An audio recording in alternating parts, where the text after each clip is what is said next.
Hello friends, welcome to my channel. Friends, మా ఛానల్ని మీరు ఫస్ట్ టైం చూస్తున్నట్లయితే తప్పకుండా సబ్స్క్రైబ్ చేసుకోండి. పక్కనే ఉన్న బెల్ ఐకాన్ని క్లిక్ చేసి ఆల్ ఆప్షన్ని సెలెక్ట్ చేసుకోండి. ఫ్రెండ్స్, ఈ వీడియో చాలా ఇంట్రెస్టింగ్గా ఉండబోతుంది. తప్పకుండా చివరి వరకు చూడండి. ఇక స్టోరీలోకి వెళ్ళినట్లయితే నర్మద శ్రీవల్లి గురించే ఆలోచిస్తూ ఉంటుంది.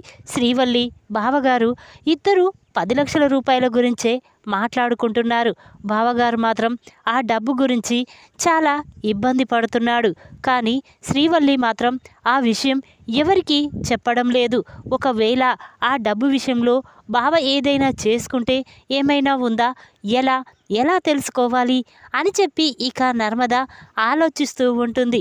ఇంతలో నర్మదకి ఒక ఆలోచన వస్తుంది. వెంటనే తన ఫోన్ తీసి ప్రేమకి ఫోన్ చేస్తుంది. నర్మద నుండి ఫోన్ రావడంతో ప్రేమ ఫోన్ లిఫ్ట్ చేసి చెప్పక్క అనగానే అప్పుడు నర్మద, ప్రేమ ఎక్కడ ఉన్నావు అని అంటుంది.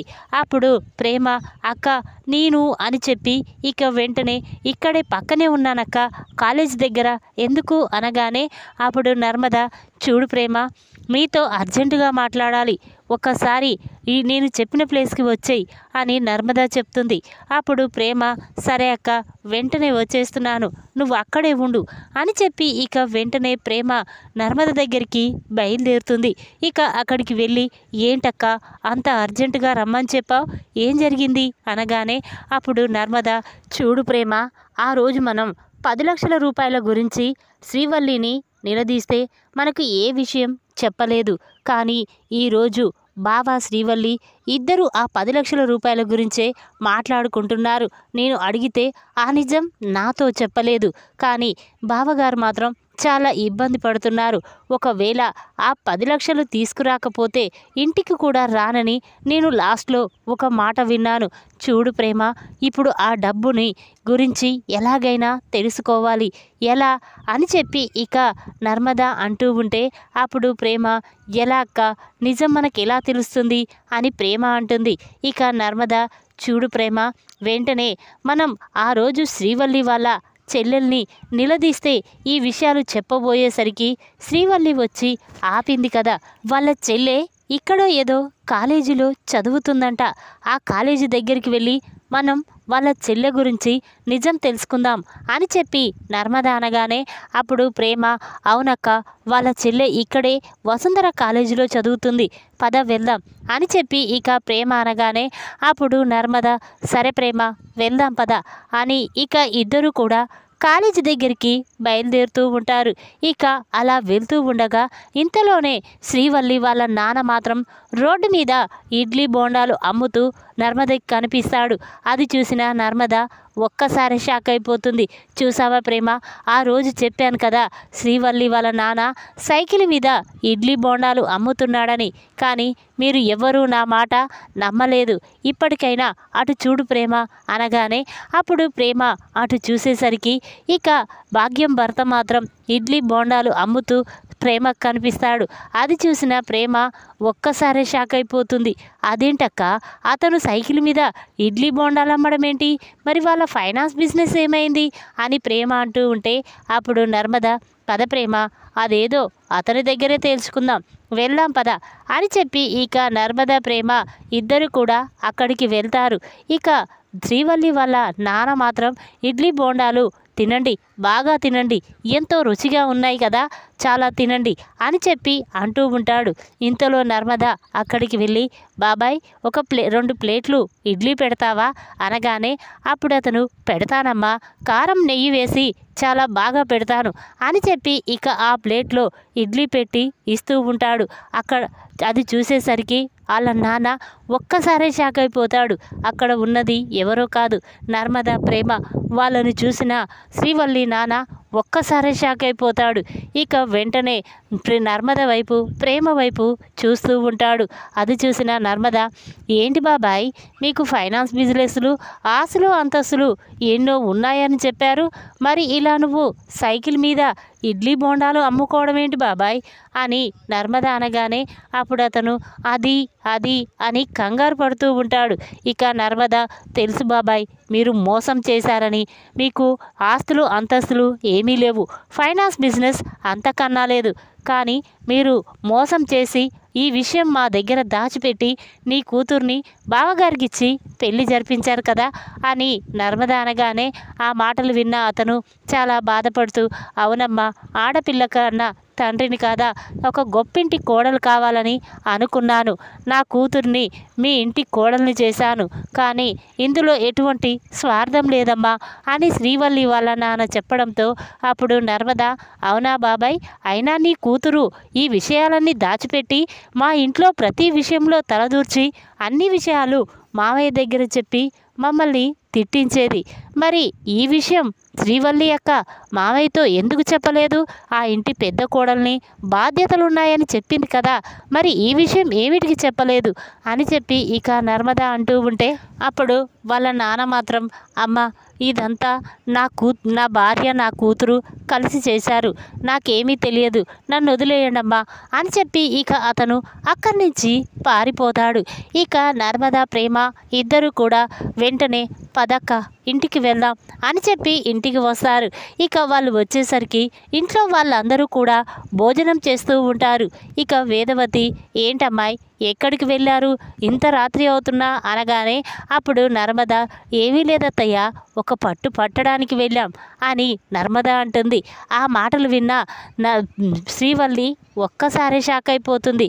ఇక వెంటనే వేదవతి, ఏంటమ్మాయి పట్టు పట్టడం ఏంటి అనగానే అప్పుడు నర్మద, అవునత్తయ్య, మోసం చేసిన వాళ్ళ గురించి తెలుసుకోవాలి కదా, మనల్ని ఎంతోమంది మోసం చేస్తున్నారు, వాళ్ళ మాటలతో మనల్ని నమ్మిస్తున్నారు, కొందరికి ఎలాంటి ఆస్తులు అంతస్తులు లేకున్నా మాకు అవి ఉన్నాయి ఇవి ఉన్నాయని గొప్పగా చెప్తారు కదత్తయ్య, వాళ్ళ గురించే నిజం తెలుసుకోవడానికే వెళ్ళాను అని నర్మద అంటుంది.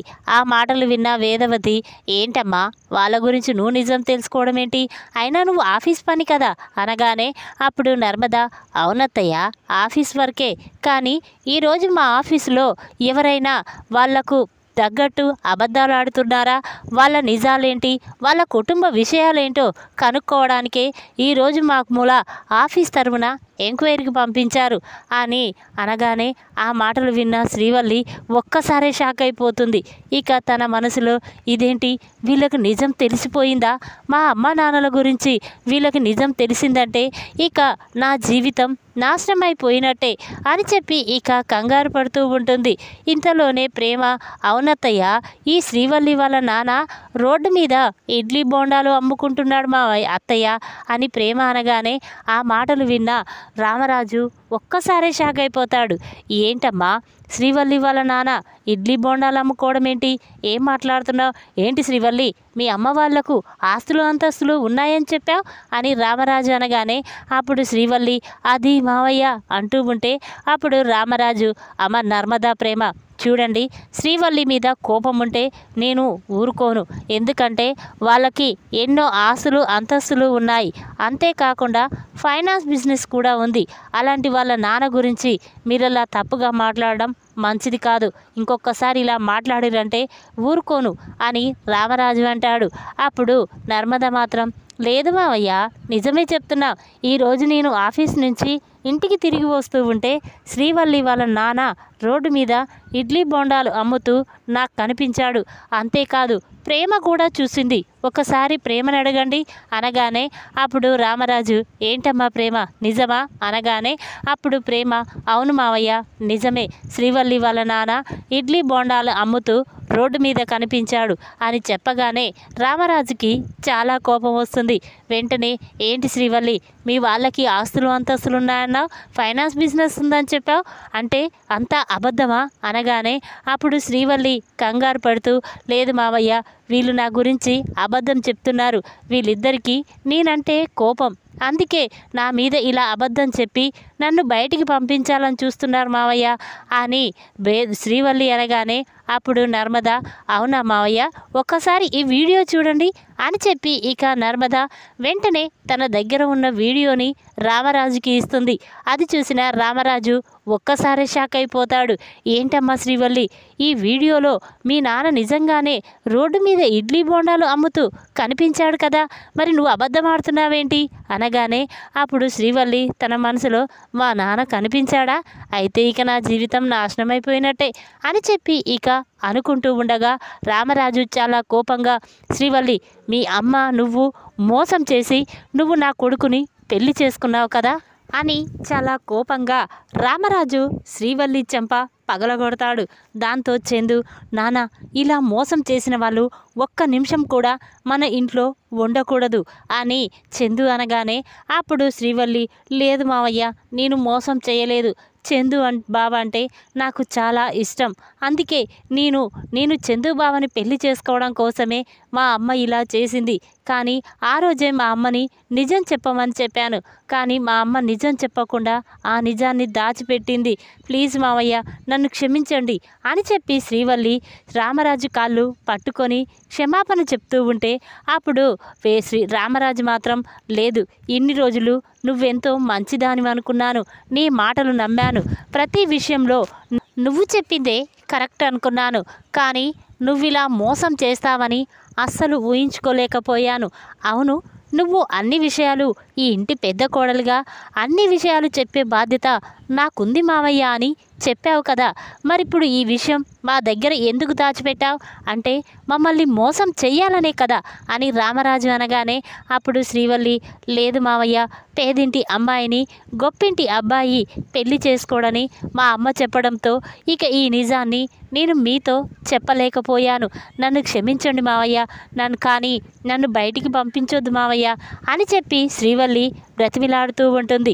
ఇక ఆ మాటలు విన్న రామరాజు చాలా కోపంగా, ఒరేయ్ చందు, డబ్బు లేకపోయినా పర్వాలేదు, కానీ ఇలా మోసం చేసేవాళ్ళు మన ఇంట్లో ఒక్క నిమిషం కూడా ఉండకూడదురా, వెంటనే తనని బయటికి పంపించేయి అని రామరాజు అంటాడు. ఇక ఆ మాటలు విన్న చందు చాలా బాధపడుతూ వెంటనే రామరాజు కాళ్ళు పట్టుకొని, నాన్న, నన్ను క్షమించు నాన్న, ఈ శ్రీవల్లి మాటలు విని మోసపోయాను నాన్న, నిన్ను కూడా మోసం చేశాను అని చందు అనగానే అప్పుడు రామరాజు, ఏంట్రా, ఏం మోసం చేశావు అనగానే అప్పుడు చందు, చూడు నాన్న, ఈ శ్రీవల్లి మాటలు నమ్మి పెళ్లి ఖర్చు కోసం సేటు దగ్గర 10 లక్షల రూపాయలు తెచ్చి వీళ్ళ అమ్మకిచ్చాను. కానీ 10 రోజుల్లో తిరిగిస్తానన్న డబ్బు ఇంతవరకు తిరిగి ఇవ్వలేదు. ఆ సేటు మాత్రం నన్ను చాలా ఇబ్బంది పెడుతున్నాను నాన్న అనగానే అప్పుడు రామరాజు, అదేంట్రా, ఆ 10 లక్షల గురించి నాతో ఎందుకు చెప్పలేదురా అని రామరాజు అనగానే అప్పుడు చందు, అవును నాన్న, ఈ పెళ్ళి ఆగిపోతే నువ్వు ఎక్కడ బాధపడతావో, అందరి ముందు తలదించుకోవాల్సి వస్తుందనని ఈ విషయం నీతో చెప్పకుండా ఆ 10 లక్షలు తెచ్చి భాగ్యంకిచ్చాను. కానీ వాళ్ళు ఇంత మోసం చేస్తారని అస్సలు ఊహించుకోలేకపోయాను నాన్న, నన్ను క్షమించు నాన్న అనగానే అప్పుడు రామరాజు, ఒరేయ్, ఈ శ్రీవల్లి మాటలు నమ్మి నన్ను కూడా మోసం చేశావు కదరా, ఛీ అని రామరాజు అంటూ ఉంటే అప్పుడు చందు, నాన్న, నిన్ను మోసం చెయ్యాలని కాదు, నా పెళ్ళి ఆగిపోతే నువ్వు అందరి ముందు ఎక్కడ తలదించుకుంటావా పరిస్థితి వస్తుందోనని నేను ఇలా చేశాను, నన్ను క్షమించు నాన్న అనగానే అప్పుడు వేదవతి, అదేంటండి, వాడు అంతలా బాధపడుతుంటే వాణ్ణి మరింత బాధ పెట్టడం మంచిది కాదు. ఒరే చందు, ముందు శ్రీవల్లిని బయటికి గెంటేయిరా అని వేదవతి అంటుంది. అప్పుడు చందు వెంటనే శ్రీవల్లి మెడ పట్టుకొని బయటికి గెంటేస్తూ ఉంటాడు. ఇక రామరాజు మాత్రం చాలా బాధపడుతూ ఉంటాడు. ఒరే చందు, నాకిచ్చిన మాట కోసం నువ్వు ప్రేమించిన అమ్మాయిని కూడా వదిలేసి నేను చూసిన అమ్మాయినే పెళ్లి చేసుకున్నావు. కానీ శ్రీవల్లినిచ్చి పెళ్లి జరిపిస్తే నీ జీవితం ఎంతో సంతోషంగా ఉంటుందనుకున్నాను. కానీ శ్రీవల్లి ఇలా మోసం చేస్తుందని అస్సలు ఊహించలేకపోయాన్రా. అరే, నన్ను క్షమించరా అని చెప్పి ఇక రామరాజు అంటూ ఉంటే అప్పుడు చందు మాత్రం అదేంటి నాన్న మీరేం చేస్తారులే అని చెప్పి ఇక చందు అంటూ ఉంటాడు. ఇక వేదవతి అందరూ కూడా చాలా బాధపడుతూ ఉంటారు. ఇంతలోనే నర్మద ప్రేమ మావయ్య మమ్మల్ని క్షమించండి, శ్రీవల్లిని పంపించాలని కాదు, కానీ వాళ్ళు మనల్ని మోసం చేశారని కోపంతోనే నేను ఆ వీడియోని మీకు చూపించాను, అంతే తప్ప బావని అక్కని విడదీయాలని కాదు, వద్దు మావయ్య అక్కని పంపించొద్దు అని నర్మద అంటూ ఉంటుంది. అప్పుడు రామరాజు లేదమ్మా, ఈ శ్రీవల్లి మాటలు నమ్మి ఎంతో మోసపోయాం, కానీ ఈ శ్రీవల్లి నిజం చెప్పకుండా మనల్ని మోసం చేసింది. డబ్బు లేకపోయినా పర్వాలేదు, కానీ మోసం చేసేవాళ్ళు మన ఇంట్లో ఉండకూడదు, అందుకనే పంపించేస్తున్నాను అనగానే అప్పుడు నర్మద వద్దు మావయ్య, అక్క చాలా బాధపడుతుంది, పెళ్ళైన తర్వాత ఏ ఆడపిల్లైనా తన అత్తింట్లోనే ఉండాలి, కానీ పుట్టింటికి వెళ్ళిపోతే ఆ ఆడపిల్లకి చాలా ఇన్సల్ట్ అవుతుంది మావయ్య, ప్లీజ్ మావయ్య ఇదొక్కసారి అక్కని క్షమించి ఉండనివ్వండి అని నర్మద అనగానే అప్పుడు రామరాజు అదేంటమ్మా అలా మాట్లాడతావు, మోసం చేసిన శ్రీవల్లిని ఇంట్లో ఎలా ఉండనిస్తారు అనగానే అప్పుడు నర్మద లేదు మావయ్య, వాళ్ళ అమ్మ చేసింది, అక్క చేయలేదు కదా, వదిలేయండి అని చెప్పి ఇక నర్మద అంటూ ఉంటే ఇక శ్రీవల్లి తన మనసులో నర్మద గురించి నర్మద నిన్ను ప్రేమని ఎంతో బాధ పెట్టాను, మిమ్మల్ని మామయ్య దగ్గర ఎన్నోసార్లు తిట్టించాను, ఇంట్లో నుంచి పంపించేయాలనుకున్నాను, కానీ నా కోసం నువ్వు మామయ్యని ఇలా బ్రతిమిలాడుతూ ఉంటే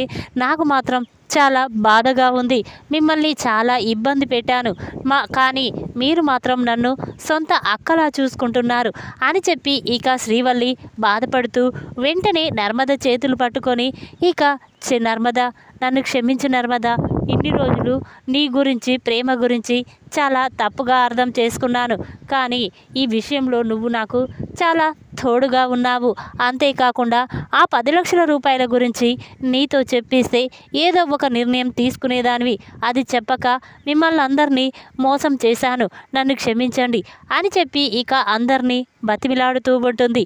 అప్పుడు వేదవతి అమ్మ శ్రీవల్లి ఇలా మోసం చేయడం కాదు, ఏదైనా ఇంట్లో వాళ్ళందరితో చెప్తే వాళ్ళు కూడా ఏదో ఒక నిర్ణయం తీసుకుంటారు కదా, ఇలా నువ్వు ఒక్కదానివే బాధపడడం ఎందుకు అని చెప్పి అనుకుంటూ ఉంటారు. ఇక అది చూసిన భద్రావతి మాత్రం చూసావా అమ్మ వాళ్ళ ఇంట్లో ఎలా గొడవలు మొదలయ్యాయో, ఇంటి పెద్ద కోడలు వచ్చింది, ఇక ఇంట్లో గొడవలు మొదలయ్యాయి, ఇక ఆ రామరాజు కుటుంబం శాశ్వతంగా విడిపోతుంది అని భద్రావతి అంటూ ఉంటే అప్పుడు శారదాంబ ఏంటే అక్కడ ఉన్నది నీ చెల్లెల కుటుంబం, నీ చెల్లెల కుటుంబం బాధపడుతూ ఉంటే చూస్తూ ఎలా ఉంటున్నావే, చి అసలు నువ్వు మనిషివేనా అని శారదాంబ అనగానే అప్పుడు భద్రావతి లేదమ్మా అది నా చెల్లెలు కాదు, దానివల్ల మా నాన్న చనిపోయాడు, ఇక అది రామరాజుతో లేచిపోయి ఇంట్లో చాలా బాధ పెట్టింది, అంతేకాకుండా ఆ రామరాజు కొడుకు నా మేనకోడల్ని తీసుకువెళ్ళి మరింత బాధ పెట్టాడు, ఇక వాళ్ళకి మనకి ఎటువంటి సంబంధము లేదు, నా చెల్లెలు ఎప్పుడో చచ్చిపోయింది అని చెప్పి ఇక భద్రావతి అంటూ ఉంటే అప్పుడు శారదాంబ ఇక నువ్వు మారవే, మంచి చేసే వాళ్ళకి దేవుడు ఎప్పుడు మంచి చేస్తాడు అని చెప్పి అక్కడి నుంచి వెళ్ళిపోతుంది. ఇక శ్రీవల్లి మాత్రం నర్మద ప్రేమ గురించి చాలా బాధపడుతూ ఉంటుంది. నా కోసం మామయ్య దగ్గర వాళ్ళు ఎన్నో మాటలు పడ్డారు, వాళ్ళ గురించి నేను అపార్థం చేసుకున్నాను అని చెప్పి ఇక శ్రీవల్లి నర్మద రూమ్లోకి వెళ్తుంది. ఇంతలోనే ప్రేమ కూడా అక్కడికి వస్తుంది. ఇక శ్రీవల్లి చూడు నర్మద, నీ గురించి ప్రేమ గురించి అపార్థం చేసుకొని మిమ్మల్ని ప్రతి క్షణం బాధ పెట్టాను, కానీ ఇప్పుడు ఈ విషయంలో నువ్వు మా మామయ్యతో మాట్లాడకపోయి ఉంటే మామయ్య నన్ను బయటికి గెంటేసేవాడు, ఇక నీకు ఎలా థ్యాంక్స్ చెప్పుకోవాలో అర్థం కావడం లేదు అని చెప్పి శ్రీవల్లి తన 2 చేతులెత్తి నర్మదకి దండం పెట్టి చూడు నర్మద నన్ను క్షమించు, నీ విషయంలో ఎన్నో తప్పులు చేశాను అని చెప్పి శ్రీవల్లి బాధపడుతూ ఉంటుంది. ఆ మాటలు విన్న నర్మద అదేంటక్క మనము అక్క చెల్లెళ్ళం, మన మధ్య క్షమాపణలు ఏంటి, లేక ఊరుకో అని చెప్పి ఇక నర్మద అంటుంది. అది విన్న శ్రీవల్లి లేదు నర్మద, మిమ్మల్ని బాధ పెట్టినందుకు నాకు దేవుడు తగిన శాస్త్రం చేశాడు అని చెప్పి శ్రీవల్లి బాధపడుతూ ఉంటుంది. ఇక చందు శ్రీవల్లి మీద చాలా కోపంగా ఉంటాడు. శ్రీవల్లి నన్ను మోసం చేసి పెళ్లి చేసుకొని నాతో అబద్ధం ఆడింది అని చెప్పి రూమ్లో కూర్చొని చాలా కోపంగా ఉంటాడు.